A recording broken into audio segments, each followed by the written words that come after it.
Bonjour tout le monde et bienvenue dans ce book haul du mois de décembre qui, je l'espère, je croise les doigts, ne sera pas si conséquent que ça. Comme pour le mois de novembre, je le tourne en plusieurs fois pour des questions de temps. J'ai sorti pour l'occasion les magnifiques boucles d'oreilles de Noël. J'ai sorti le petit pull rouge. Bref, on est dans le thème. On va commencer sans plus tarder. Avant de réellement vous présenter mes bouquins, enfin mes réceptions du mois de décembre, je vous montre le dernier cadeau qui manquait justement pour le book haul spécial anniversaire en novembre. Voilà, le fameux coffret dont je vous parlais. Donc l'intégrale d'Hunger Games donc de Susan Collins en VO, magnifique. Vraiment, la boîte est superbe. Je vais vous montrer très brièvement les romans. Je pense que j'ai même pas besoin de vous faire un résumé parce que c'est quand même extrêmement connu, Hunger Games. Donc, voici le tome 1, super beau. Le tome 2, le tome 3 et le préquel qui justement vient d'être adapté. J'ai même pas été voir l'adaptation cinématographique au cinéma. Je me dis, je lirai et si j'aime beaucoup, pourquoi pas regarder le film après. J'ai pas envie de me faire influencer. Je préfère toujours lire, si possible, hein, mais lire le roman avant d'aller voir le film. Donc je suis trop contente parce que j'ai au moins enfin toute l'intégrale, en plus en VO, donc je vais pouvoir lire tout ça. Je suis une grande fan de dystopie, donc il était plus que temps que je lise quand même ce grand classique, parce que maintenant ça fait quand même partie des classiques de la dystopie, hein. Allez, maintenant il est temps de parler donc des réceptions de ce mois-ci. On commence avec un roman que j'ai acheté d'occasion, c'était pas du tout prévu, je suis tombée dessus par hasard. Je suis allée chez Auchan, j'ai fait un très rapide tour dans la partie romans d'occasion, parce que en fait j'ai appris grâce à Bookstagram qu'en fait Auchan vendait des romans d'occasion, je savais pas du tout. Et j'ai donc pris ce roman qui s'intitule Rien ne s'oppose à la nuit. C'est écrit par Delphine de Vigan et c'est publié aux éditions Livre de Poche. Je l'ai eu pour 2 €, ce qui est raisonnable.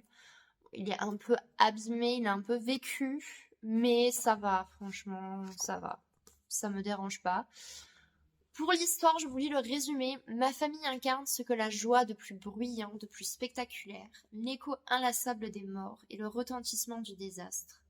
Aujourd'hui, je sais aussi qu'elle illustre, comme tant d'autres familles, le pouvoir de destruction du verbe et celui du silence.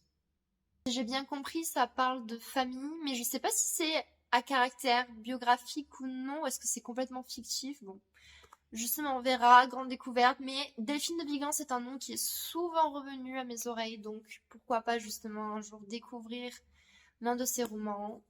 Justement, ça va être l'occasion parfaite. Comme d'habitude, n'hésitez pas, hein, je le dis que là, mais à chaque fois, pour chaque roman que je présente, n'hésitez pas à réagir si vous les avez lus, pas lus, s'ils sont aussi dans votre wishlist ou dans votre pile, enfin bref, n'hésitez pas à réagir.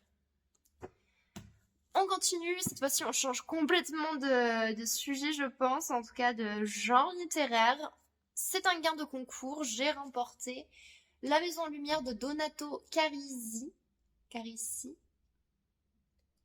aux éditions Calman. Je sais pas comment on doit le prononcer, moi j'irais Calman Lévy, dans la collection noire, puisqu'il s'agit, je dirais tout simplement d'un thriller, peut-être psychologique même. Je vais vous lire le résumé parce que si je résume avec mes propres mots, ça va être dégueulasse, mais j'ai extrêmement envie de le lire, vraiment. Et j'aimerais bien pouvoir le lire honnêtement dans les semaines qui viennent, mais je suis pas sûre d'avoir le temps. Mais j'aimerais beaucoup parce que j'aime bien quand c'est sombre en fait. Je vous lis le résumé, vous comprendrez très vite. Donc, dans une vieille bâtisse isolée en Toscane, une fillette souffre de maux bien étranges. Lors de phases de transe, Eva semble habitée par le mal et obéit aux ordres d'un ami imaginaire inquiétant. C'est en tout cas ce que rapporte sa jeune fille au père à Pietro Gerbet, illustre hypnotiseur pour enfants. Ce dernier, traumatisé par sa précédente affaire, hésite à prendre en charge cette patiente. Mais au cours de leur séance, elle dissémine des indices sur une histoire qui ronge Gerbet depuis des décennies. La disparition brutale de son ami, survenue dans son enfance. Comment peut-elle au courant de détails que même Gerbet a enfouis en lui? En sondant les affres de la mémoire d'Eva, Pietro Gerbet va être victime d'un jeu de pistes dangereux qui l'obligera à se confronter à ses pires démons. Les noms Les noms étrangers, parfois en français, quand on les laisse tel quel, ça donne un truc dégueulasse. Enfin, Gerbet, Gerbert. On pense juste au vomito, mais bon. Pas de souci. Bref, j'ai super hâte. Merci encore à Gristy06, si je me rappelle bien exactement du pseudo, qui m'a envoyé donc ce roman suite à son concours. J'ai trop hâte de le lire, je suis trop contente. Ensuite, on continue avec une réception qui n'était pas du tout prévue. J'avais commandé en fait auprès de l'auteur lui-même le tome 1 donc de l'affaire du poireau vinaigrette. Et il y a eu des gros soucis avec la poste qui a complètement perdu mon colis. Ça s'est vaporisé, je l'ai jamais reçu. Sauf que c'était un cadeau que je voulais faire à quelqu'un, en plus il fallait que ça arrive à temps pour Noël. Et donc l'auteur m'a très gentiment renvoyé son roman. Donc le tome 1 que j'avais donc commandé. Et pour s'excuser alors que ce n'était pas de sa faute, c'était de la faute à la poste, il a envoyé le tome 2 de l'affaire du poireau vinaigrette. Donc j'ai Poireau et Châtiment entre mes mains. Et donc je suis trop contente parce que à la base, bon, j'allais l'acheter pas de suite, mais j'allais l'acheter plus tard puisque nous allons faire une lecture commune du tome 2 comme nous l'avons fait pour le tome 1. Mais donc pas besoin de commander puisque l'auteur me l'a très gentiment envoyé, donc je suis trop contente. L'affaire du poireau vinaigrette, je vous en ai parlé en vidéo, que ce soit dans mon bilan lecture du mois de novembre ou en vidéo juste comme ça, hein, vraiment un book review sur le roman. Donc je vais vous mettre par ici la fiche info justement pour aller voir la vidéo parce que c'était un coup de cœur. Donc lisez ce roman, voilà. Si vous voulez d'abord avoir des renseignements, allez voir ma vidéo, mais je ne peux que vous le recommander. C'est un polar, mais en fait qui brise les codes et qui vous fait passer quelques heures de répit, qui vous fait oublier votre travail quotidien et qui vous met du baume au cœur et qui vous fait beaucoup rire. Donc c'est pour ça qu'il faut le lire parce que c'est un roman qui fait du bien. Pour le tome 2, je vous avoue que je vais pas forcément lire le résumé parce que j'ai peur qu'il spoil, donc je préfère même pas prendre le risque. Mais le tome 2, donc là attention, c'est un spoiler si jamais vous ne voulez pas skipper un peu. Mais pour le tome 2, on va retrouver Sam le fantôme, qui cette fois-ci s'appelle Bobby, si je dis pas de bêtises, il a changé son pseudo, je crois que c'est Bobby, oui.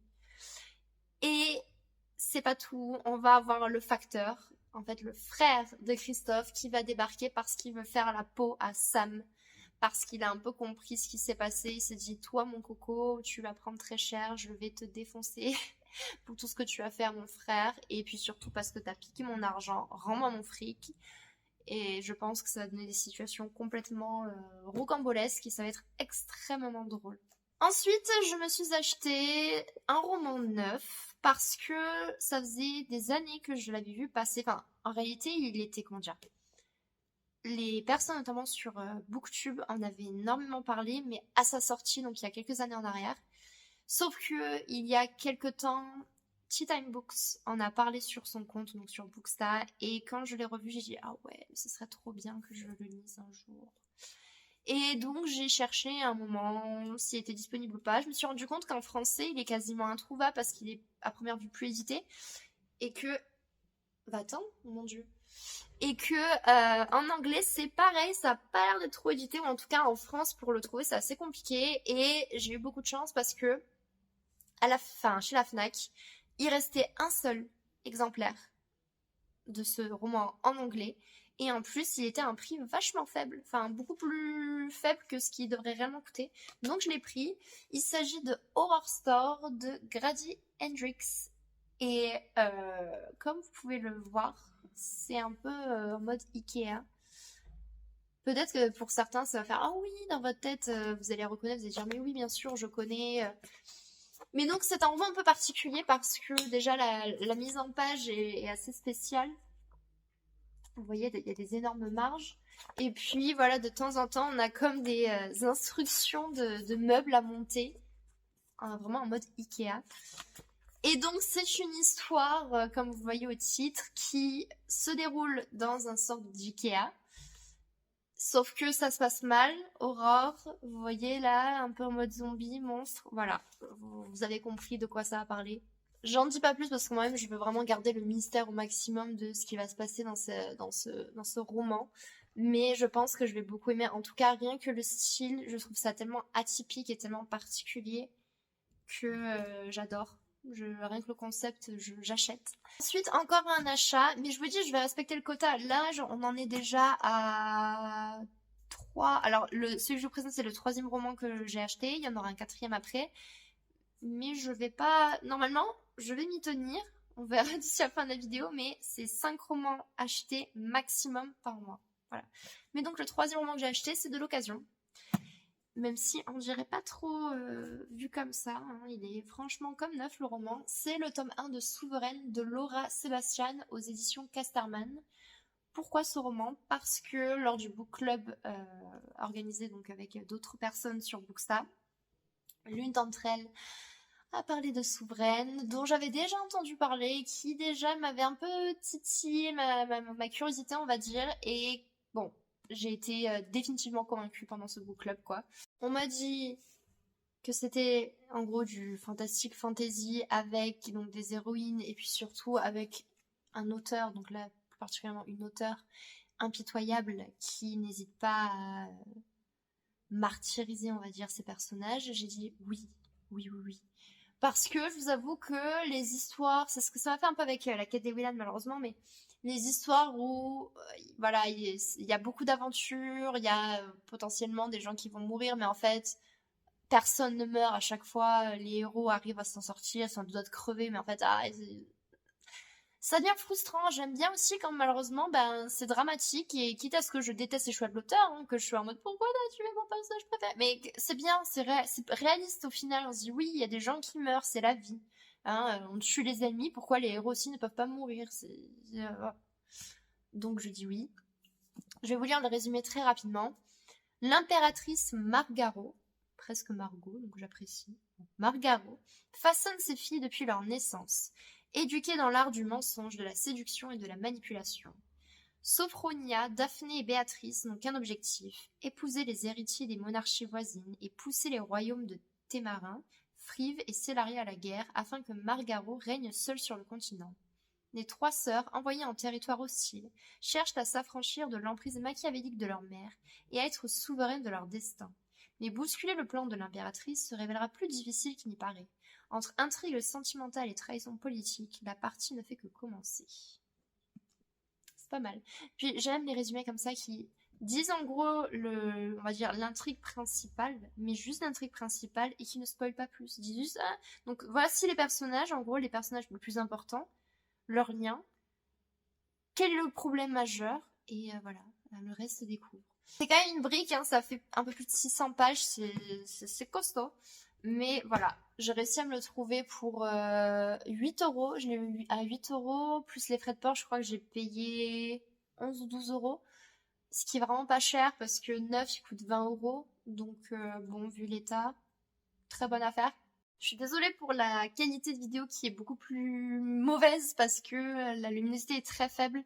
Mais comme vous le savez, je filme quand je peux et comme les book hauls, j'ai des romans qui arrivent petit à petit, etc. Enfin bref, je filme donc au fur et à mesure. J'ai 2 romans à vous présenter là. Donc, le premier, c'est un roman que j'ai acheté d'occasion sur Vinted puisqu'il était vraiment pas cher. Il était à 3€. Avec les frais de port, je l'ai payé 6€, quelque chose comme ça. Après, il est pas dans un état neuf. La tranche est abîmée, comme vous pouvez le voir. La couverture, un tout petit peu. Voilà, là, on voit notamment. Mais mis à part ça, il est nickel. Les pages sont blanches, etc. Donc, franchement, ça me dérange pas. Sachant qu'il coûte à la base 19,50€. C'est quand même une très très bonne affaire. J'ai donc pris Et puis la foudre de Sophie Rouvier aux éditions Fayard, que vous connaissez peut-être parce que c'est un roman qui a quand même un peu fait parler, je trouve, quand il est sorti. Et justement, depuis sa sortie, il est dans ma wishlist parce que j'ai eu un coup de cœur pour le résumé en fait, et que après, quand j'ai lu toutes les chroniques, je me suis dit waouh, les gens ont vraiment été bouleversés en fait par cette histoire, donc j'ai envie de découvrir, surtout que Sophie Rouvier, je ne connais pas. Je vous lis donc le résumé très rapidement. Chiara, je vais dire Chiara parce que c'est plus beau à entendre. Donc Chiara et Maxime vont se séparer. Pourtant, aux yeux de tous, ils incarnent le couple parfait depuis leur rencontre à La Rochelle 20 ans auparavant. Depuis ce coup de foudre. Un soir, alors qu'ils sont décidés à annoncer la nouvelle à leurs enfants, ils se retrouvent piégés au milieu d'une fête surprise organisée par leurs proches. 15 ans de mariage, ça n'arrive pas tous les jours. Pour couronner le tout, ils reçoivent en cadeau un voyage à New York dont certains moments seront filmés afin que famille et amis profitent des souvenirs en temps quasi réels. Entre New York, leur dernier voyage à deux, et Vincennes où ils ont fondé leur famille, Chiara et Maxime se remémorent les années passées, le chemin qui les a menés jusque-là, car même s'il y a de l'orage dans l'air, ceci est aussi une histoire d'amour. Et je sais pas, rien que le résumé, je trouve ça super beau et touchant. Je sais pas, je me dis, je sens l'histoire qui paraît très authentique et qui parle vraiment. Ensuite, deuxième roman, là c'est un gain de concours. Décidément, j'en gagne énormément. Vous allez dire, mais la nana, à chaque fois, elle présente des concours. Et ouais, au moment où je tourne cette vidéo-là, on est le 20 décembre, il me semble, ou 21. 21. J'ai remporté sur Booksta depuis que j'y suis, donc c'est-à-dire début juin. Donc en gros, ça fait quoi? Juillet, août, septembre, octobre, novembre, décembre. Donc ça va faire presque 7 mois. Donc en gros, en 7 mois, j'ai remporté 17 concours. J'ai le cul bordé de nouilles, j'ai beaucoup de chance. Je suis contente parce que c'est un genre, on va dire, que je n'ai jamais lu. Donc ça va être la grande découverte. C'est une romance de Noël. Je n'ai jamais lu ça. Il s'agit de Hamster, Bretzel et Mariage à Noël. Rien que le titre, je trouve ça très original. C'est d'Ena Fizdel aux éditions J'ai lu. Alors, la couverture, à la fois, elle fait enfantin et en même temps, moi, j'aime beaucoup, en fait. Je la trouve très mignonne, très adorable. C'est français, on dirait peut-être pas forcément au nom Ena Fitzbell, ça fait pas forcément français, peut-être. Je vous lis le résumé. Être organisatrice de mariage demande un sang-froid à toute épreuve. Et le professionnalisme d'Amandine, dirigeante de Matt Event, n'est plus approuvé. Lorsque sa cliente actuelle, sa meilleure amie Lorraine, annonce qu'elle souhaite avancer le grand jour au 24 décembre, d'aucuns auraient succombé à la panique. Pas... Je trouve ça bizarre comme d'aucuns auraient succombé à la panique. Comme... Je trouve ça très bizarre comme bon, peu importe. Je sais pas, autant c'est que moi qui trouve ça bizarre. Pas elle. Mais quand elle apprend qu'elle devra travailler sous les ordres du très tyrannique Romain, le frère de la fiancée, elle comprend immédiatement que les coups bas et les petites piques ne seront pas à exclure. Une seule certitude, la guerre est déclarée. Je vous avoue que là, on est déjà en fin d'année, en plein dans l'hiver, en plein dans les fêtes de Noël, on va dire, même si l'hiver officiellement commence le 21 décembre, donc aujourd'hui. Mais j'ai des services de presse à lire, notamment pendant les vacances de Noël. Donc je pourrais pas le lire là, mais je le garde pour l'année prochaine. Voilà, mon challenge sera de le lire l'année prochaine pendant les fêtes de fin d'année. Voilà, ce sera ma première romance comédie de Noël. Allez, c'est parti pour la dernière partie de ce book haul. On arrive à la fin. Je vous présente sans plus tarder 2 romans que j'ai reçus dans le cadre d'un sorte de Santa secret réalisé avec d'autres camarades de Bookstagram. Et j'ai été énormément gâtée puisque j'ai eu 2 romans. Donc le premier, c'est Les personnages s'éveillent sous les flocons de Sophie Jourdain, qui est donc l'une de mes auteurs préférées. Pour l'histoire, je vais vous lire le résumé très rapidement, mais en gros, on va être sur une comédie de Noël. Comme vous le savez, j'ai dit juste précédemment, je n'ai jamais lu ça, donc c'est le 2e roman que j'ajoute justement dans ma palle, que je lirai donc l'année prochaine pour les périodes de fête. Donc pour le résumé, bienvenue au refuge du personnage, venez découvrir la magie de notre ferme pédagogique en plein cœur du massif du Mont Blanc. Donc rien que ça va faire rêver, des animaux, le Mont Blanc, les montagnes, voilà. Lia Josserand et son père sont très fiers de ce refuge dans lequel les rennes sont élevées en liberté dans des pâturages verdoyants. Les fins de mois sont difficiles, mais jamais ils n'abandonneraient leurs animaux, et encore moins pour les vendre au chef étoilé qui voudrait les mettre à sa carte. À quelques semaines des fêtes, le temps presse pour Baronne Véronique. Il veut du renne à son menu de Noël. Aussi, le cuisinier n'hésite pas à s'infiltrer incognito au refuge du personnage pour en savoir plus sur cet élevage et convaincre cette étrange famille de lui vendre à bon prix 1 ou 2 caribous. La guerre semble inévitable, mais la présence d'un certain Nicolas Klaus pourrait bien venir tout chambouler. Et franchement, le résumé me donne ultra envie. Autant les comédies de Noël ou autres, c'est pas quelque chose qui m'attire de base, c'est pour ça d'ailleurs que je n'ai jamais lu. Mais là, je sais pas, j'ai l'impression qu'il y a tout ce qu'il faut pour que ça me plaise, c'est pas tout. Le deuxième, c'est Les mémoires de guerre de Charles de Gaulle, l'appel 1940-1942. Il me semble que ces mémoires, en gros, sont en 3 parties, il me semble. Et donc ça, c'est la première partie. Bon, pas besoin de le résumer, c'est les mémoires de De Gaulle. De Gaulle qui écrit sur ce qui se passait entre donc 40 et 42, en plein pendant la Seconde Guerre mondiale. Ensuite, on continue, et alors là, c'était pas du tout prévu. Dylan, qui fait partie du Book Club d'Avignon, se débarrassait de pas mal de bouquins pour libérer de la place dans sa bibliothèque parce qu'il n'en a plus du tout. Et j'ai pu récupérer 3 ouvrages parce que il me plaisait un peu. Certains, enfin il y en a un qui était dans ma wishlist, les 2 autres je connaissais pas du tout, mais en me renseignant je me suis dit pourquoi pas, ça pourrait être pas mal. Le premier qui était dans ma wishlist, c'est Le Cercle d'Abdi Nazemian, désolée pour la prononciation. C'est aux éditions Milan. Alors celui-là, ça fait depuis sa sortie en fait, il me fait un peu de l'œil, donc je me suis dit pourquoi pas. Je voulais le résumer très rapidement. L'Académie Chandler est un pensionnat de la côte Est réservé à l'élite qui propose un enseignement original et exigeant. Au sein du cercle, le club d'écriture très sélectif de la professeure Douglas, 5 élèves se rencontrent. Tous sortent du cadre de cette jeunesse dorée. Sans cesse encouragés à écrire leur vérité, ils vont devenir très amis mais aussi découvrir de terribles secrets. Bess, Ramin, Spence, Bronson et Freddy oseront-ils briser la loi du silence qui protège les abus de leurs aînés et de leurs professeurs? Seront-ils assez unis pour s'engager dans ce combat? Un roman à 5 voix qui parle de courage et d'amitié et qui dénonce le harcèlement, les inégalités, l'intolérance. Voilà. J'espère que ça va me plaire, j'espère que ce sera assez cohérent et crédible. Parce que ça reste quand même un roman plutôt jeunesse. Et alors ensuite, j'ai eu 2 BD, le tome 1 et le tome 2. Et alors ça s'intitule In Memoriam. Donc ça, c'est le tome 1 qui s'appelle Manon. Et c'est écrit par Jet et Salvia. Bon, c'est aux éditions Dupuis. Et le deuxième tome qui s'intitule Adam ou Adam, je sais pas. Ce prénom, il y a tellement de façons de pouvoir le prononcer. Adam. Bon, je vais dire Adam. Alors je sais pas si ça se voit, mais elles sont gigantesques. Je crois que c'est les plus grosses BD que j'ai jamais vues. Enfin bon, je voulais le résumer très rapidement donc. Alors qu'une explosion d'origine inconnue a brutalement mis fin à l'ère de la magie et des artefacts, une jeune fille, et un ancien sorcier que tout oppose, s'allient pour retrouver une petite fille égarée dans les rues dévastées de Paris. Une petite fille poursuivie par 2 assassins dont les pouvoirs semblent avoir été épargnés par la catastrophe. Une petite fille qui pourrait bien détenir les réponses à toutes leurs questions. Donc déjà rien que l'intrigue, ça me plaît, un peu dystopie quoi, cataclysme, tout ça, j'aime bien. Dylan m'a dit que c'était très très sombre, donc moi je dis pourquoi pas, et je vous avoue que j'aime bien quand c'est sombre. S'il y a du sang en haut, ça me dérange pas du tout. Je vous montre quelques planches, sans vous spoiler et sans que non plus... il y a forcément du sang ou quoi, mais pour que vous voyez vite fait le style de dessin. Donc voilà, j'ai hâte de les lire. Je pense que ça peut me plaire, en tout cas qu'il y a du potentiel. Mais merci encore à Dylan, si jamais tu passes par là, merci beaucoup. C'est donc tout pour ce book haul qui est en réalité plutôt raisonnable en termes d'achat. Il me semble que je n'ai acheté que 4 ou 5 max romans, donc j'ai respecté le quota.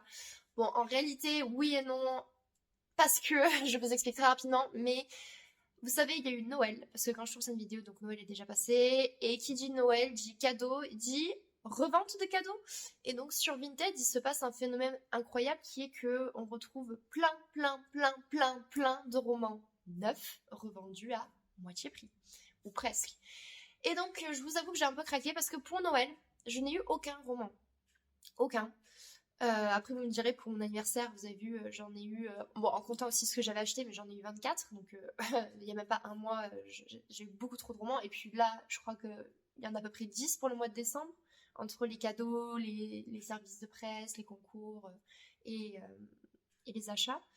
Mais non, sur Vinted, j'ai craqué. Ce qui veut dire qu'il y aura une autre vidéo, mais un peu plus particulière, ça sera quand même un book haul, mais sous forme d'unboxing, puisque je vais ouvrir face caméra les colis que j'ai commandés chez Vinted. Donc une autre vidéo va sortir, je pense vers mi-mai ou mi-mai bien sûr, vers fin janvier ou mi-janvier au mieux. Mais donc des achats vont arriver. On va dire que c'était mes cadeaux à moi-même.